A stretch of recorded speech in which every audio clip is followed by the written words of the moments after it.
Hola a todos. El apocalipsis zombie es un tema muy común en la ciencia ficción de terror, acción y fantasía. En el cine, la literatura y los videojuegos hay zombies. La mayoría de las personas suelen pensar en los zombies como una ficción, alejada de la realidad. Una cosa que me viene a la mente es el vudú y la supuesta habilidad de los chamanes para convertir a los muertos en sirvientes obedientes. Aunque todos ustedes lo piensen de repente, este es nuestro canal. Y no tiene nada que ver con la serie de Walking Dead. De hecho, se pueden encontrar zombies en el mundo real. Es un animal infestado de algún tipo de parásito. Por supuesto, no son literalmente muertos vivientes, pero el comportamiento después de ser infectados realmente cambia por completo, ya que su vida ya no pertenece a su dueño original. Y así es como se convierten en zombies. ¿Les parece interesante? Entonces, comencemos.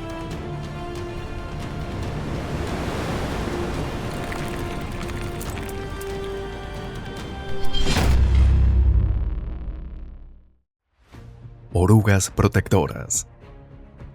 Las abejas del género de las avispas parasitoides de la familia de los Braconidae son expertas en manipular la conciencia de otros insectos. Por ejemplo, algunas abejas de esta especie pueden manipular a las orugas. Las avispas parasitoides cazan algunas especies de orugas de mariposas. Las abejas ponen sus huevos dentro de las orugas sin matarlas. Con el tiempo, las larvas salen de los huevos, crecen y se multiplican dentro de las orugas, alimentándose de sus fluidos corporales. Llegado el momento, las larvas abandonan el cuerpo de las orugas y se convierten en pupas, pero 2 de 3 individuos se quedan dentro y asumen el control del sistema nervioso.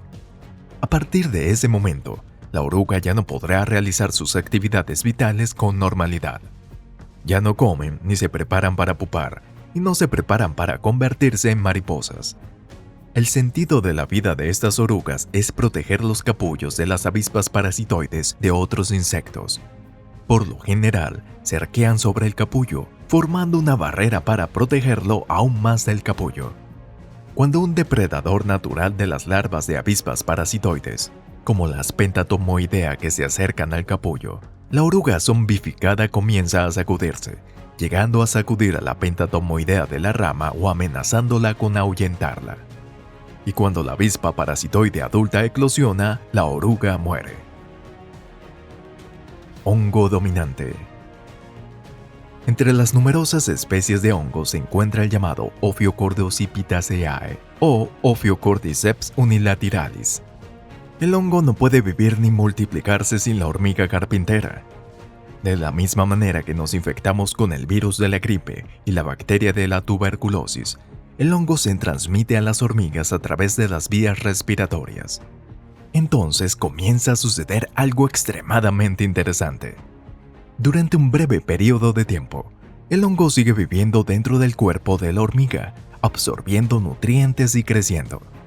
Y cuando el hongo está listo para formar esporas, comienza a manipular a la hormiga.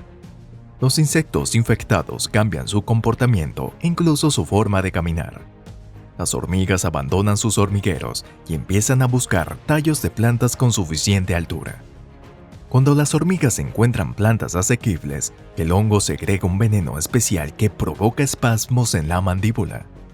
Las hormigas zombie generalmente se adhieren a la parte inferior de las hojas de las plantas, en los peciolos de las venas de las hojas.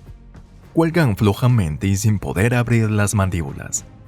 Luego, unas horas más tarde, mientras las hormigas infectadas mueren, el hongo germina del cuerpo de las hormigas y libera esporas. Tal mecanismo parasitario tan bien perfeccionado solo puede crearse mediante un proceso evolutivo a lo largo de un periodo de tiempo muy largo. De hecho, los investigadores han descubierto que el Ophiocordyceps ya era una plaga de hormigas hace decenas de millones de años. Y lo que es más interesante, hay hongos que parasitan al propio Ophiocordyceps. Además, algunas especies de escarabajos se han adoptado a poner huevos en los cuerpos de las hormigas muertas por el hongo. Y las larvas nacidas se alimentan del Ophiocordyceps. Estas especies se convierten en lo que en biología se denomina factores limitantes. En otras palabras, evita que el hongo parásito aumente demasiado e invada poblaciones enteras de hormigas carpinteras. Araña vigilante. Volvemos a hablarles de las avispas parasitoides. Algunas especies de abejas infectan a las orugas, mientras que otras se han adaptado a utilizar a las arañas para proteger a sus crías. Son similares, pero en la ejecución son ligeramente diferentes. Las arañas son aún más poderosas que las orugas y son un aliado mucho más fiable para las larvas de las avispas parasitoides. Sin embargo, es mucho más difícil controlar las arañas. A pesar de eso, es buena suerte para las avispas parasitoides y una pesadilla para las arañas. Aún así, crearon un mecanismo de parasitismo. Todo comienza con la avispa parasitoide que pica a la araña. Los huevos se depositan en la araña y de ahí nacen las larvas. Las larvas se alimentan de los fluidos corporales del huésped. En esta fase, el comportamiento de la araña no ha cambiado en lo absoluto. Cuando las larvas maduran, producen una neurotoxina que zombifica a la araña. Comienza exactamente 2 semanas después de la parasitación y progresa lentamente. Al principio, las arañas comienzan a tejer una telaraña diferente a la que normalmente tejen. Una vez que tejen la telaraña, la araña se coloca en el centro de la telaraña y ahuyenta a los insectos en lugar de comérselos. Al mismo tiempo, las arañas tejen capullos para sus larvas.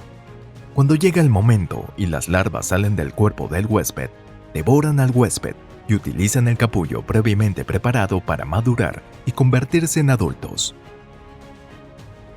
Saltamontes ahogándose. La única cosa que los nematomorfos necesitan para sobrevivir es el agua. Infectan insectos como grillos y saltamontes que normalmente no suelen entrar al agua. En pocas palabras, la naturaleza les ha ordenado a que piensen en cómo conseguir que los desafortunados insectos entren al agua. Y han ideado una forma de hacerlo. Las larvas de los nematomorfos crecen en el interior del insecto, extrayendo sus fluidos corporales, pero no causan daños importantes. Esto continúa hasta que llegue el momento adecuado para que vuelvan a su hábitat natural para convertirse en adultos. A medida que los nematomorfos maduran, provocan en los insectos un deseo irresistible de entrar en el agua. Los saltamontes buscarán pozos de agua adecuados y se sumergirán en ellas. Como no saben nadar, se hunden de forma natural. Los nematomorfos que perciban un cambio en el contenido del agua saldrán. Eso parece un poco espeluznante. Esto se debe a que la longitud del cuerpo del parásito, cuando está completamente erguido, es mayor que la del saltamontes que alberga esa extraña criatura. Círculo suicida. Hay varias especies de parásitos que no modifican significativamente los instintos del huésped y simplemente lo acercan a la muerte. Por ejemplo, todos conocemos al simpático y dócil artrópodo la cochinilla. Los estorninos y otras aves se aprovechan de ellos, pero las cochinillas se enrollan para protegerse. Algunos parásitos del estornino se han adaptado para utilizar a la cochinilla como huésped intermedio. Por lo tanto, el parásito aprendió a controlar el comportamiento de la cochinilla. Y los huevos del parásito abandonan el cuerpo del estornino en sus heces, con lo que la cochinilla se come el estiércol. Dentro del sistema digestivo de la cochinilla, el parásito eclosiona y altera el programa de los instintos de la cochinilla. Entonces, la cochinilla deja de enrollarse y es fácilmente presa de los estorninos. Y se repite el mismo proceso. También, los parásitos de los peces tienen un comportamiento similar. Ellos les permiten a los peces nadar cerca de la superficie. Esto aumenta la probabilidad de que los peces sean capturados también por los depredadores, por ejemplo, como las aves. Luego, el parásito se transfiere al cuerpo del nuevo huésped. Y el mismo ciclo se repite de nuevo. Ya que, cuando las aves defecan en el agua, los huevos del parásito caen al fondo y son comidos por los peces. Y hasta aquí termina el video de hoy. Muchas gracias a todos ustedes por vernos. Es fácil imaginar que los parásitos que causan la zombificación no atacan a criaturas superiores. Aunque se expulsen 1 o 2 neurotoxinas, no se puede manipular con éxito un sistema nervioso demasiado complejo. Un parásito en una hormiga con menos de 10 ganglios es muy diferente a un ser humano con cientos de miles de millones de ganglios. Por lo tanto, los humanos no tienen nada que temer a estos seres. En el mundo real en que vivimos, un apocalipsis zombie no es posible a diferencia del mundo de los protagonistas de las películas de terror. Por lo que no hay nada de qué temer. Nos vemos hasta la próxima.